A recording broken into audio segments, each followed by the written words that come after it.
Kelly, joined now by senior Yahoo Sports NBA insider Chris Haynes. All right, let's move to the NBA, where Carmelo Anthony's been making a big push for a comeback, sitting down last week with Stephen A. Smith to talk about his love for the game and his desire to keep playing.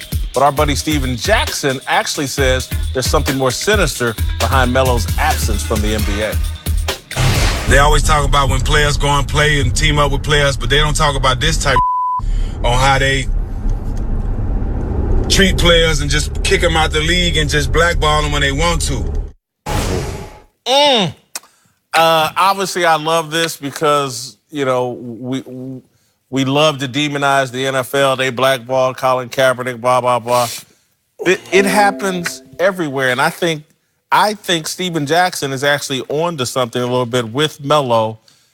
To me, based off that interview with Stephen A. Smith, Melo has value in this league. And if he's not in this league this year, I do believe the league has turned on him. And I think there's a tinge of credibility to him being blackballed. I think blackball is harsh. I think if you go even further, talking about collusion is so difficult to prove. Let's talk about what blackball is. It's like you're rejecting something, and usually it's by secret ballot, secret conversation. Like we're keeping this all as a collective away from you so you won't get your opportunities.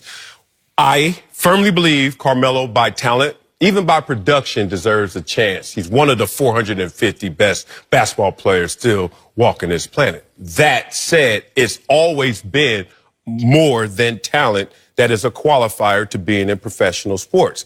Why isn't Carmelo in the game right now? It's because there's another layer to this conversation that I don't think is a collection of thought. I think individually, every team, every owner is thinking the same thing. What's the difference? My thoughts are Carmelo is a great player, aging superstar, aging star, whatever you want to call him.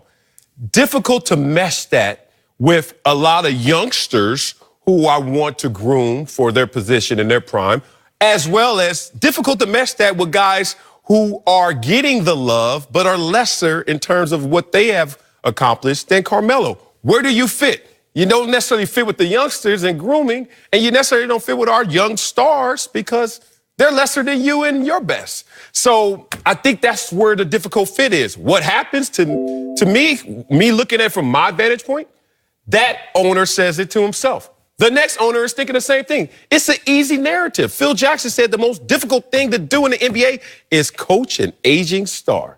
I think they're individually thinking this, not in collection and not to the point of blackball. I think, to your point about Phil Jackson, the most difficult thing about coaching an aging star is when that star is one-dimensional. Carmelo, all he is known as a scorer. That's it. Now, when you get later on in your career, as you start to age, you start to produce. Now, look, talent-wise, he's better than a lot of players. Oh, yeah. Like, you know, look at Jared Dudley. And no disrespect to Jared Dudley, but Jared Dudley made a niche for himself probably about 3 or 4 years ago as a catch-and-shoot player and a good locker room guy.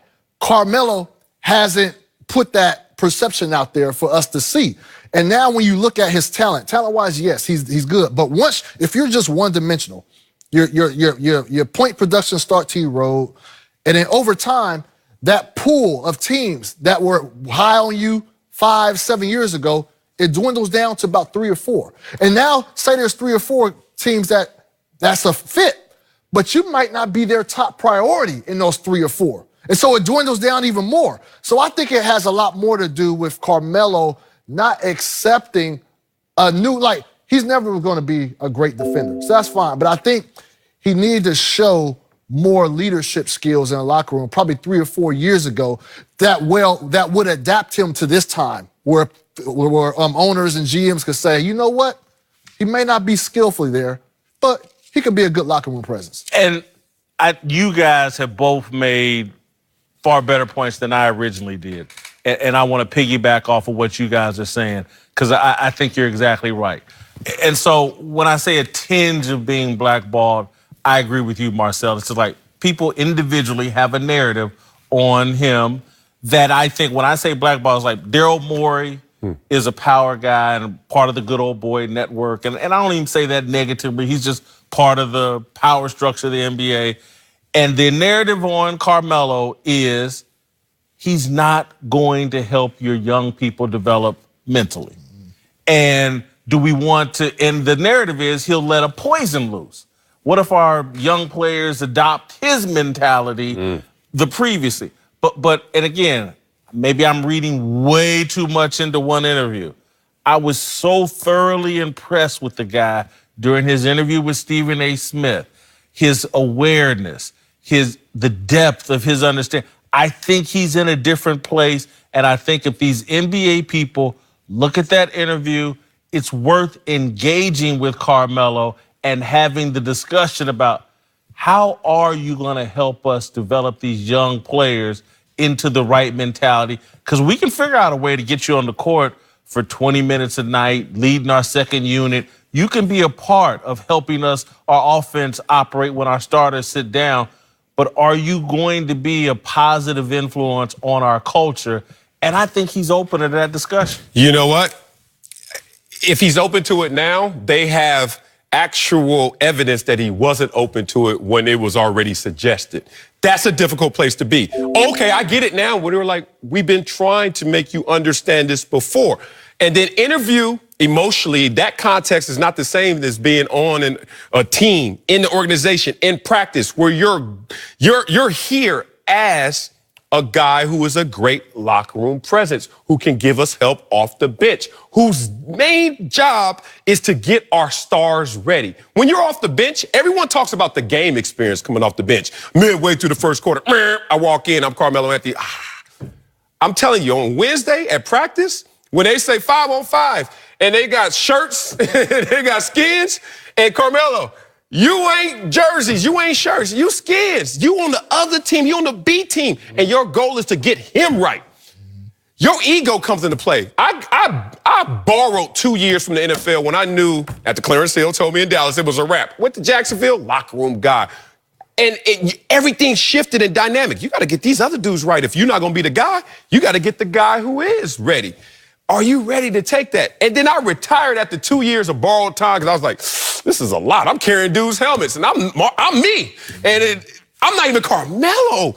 To take that reduction in role, man, that's a hit. And if you can do that, fine. But my phone was still ringing after I left Jacksonville. And I said, nah, because I ain't made for that. If Carmelo's made for that, he has to make it more evident than just an interview. They got to see it. He came off in an interview well, expressing the fact that he's ready to take on that role. The problem is teams want to have already seen that from him at this stage. Now, this is the difficult part. If he gets that next opportunity, and then he shows that he can be that vocal leadership guy, type of guy, he can get 3 more years of service out. It will be easy for the next 3 or 4 years because he's shown it. It's just the fact that you're saying it, okay, that's fine. But it's another thing, like you said, to not have a jersey in practice and actually do it. And they haven't seen that with him. But Chris, what's the risk at this point?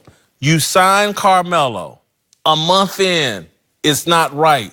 You just discard him. It's not that expensive. At this point, he's there.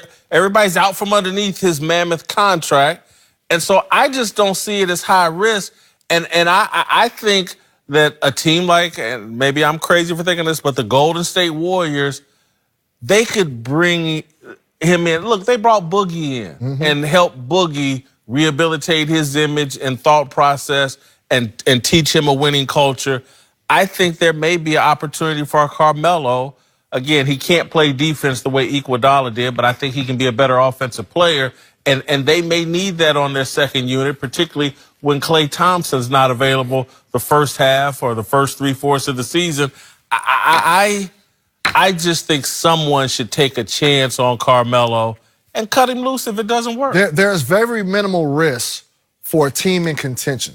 Now, the problem is these teams only have one spot left.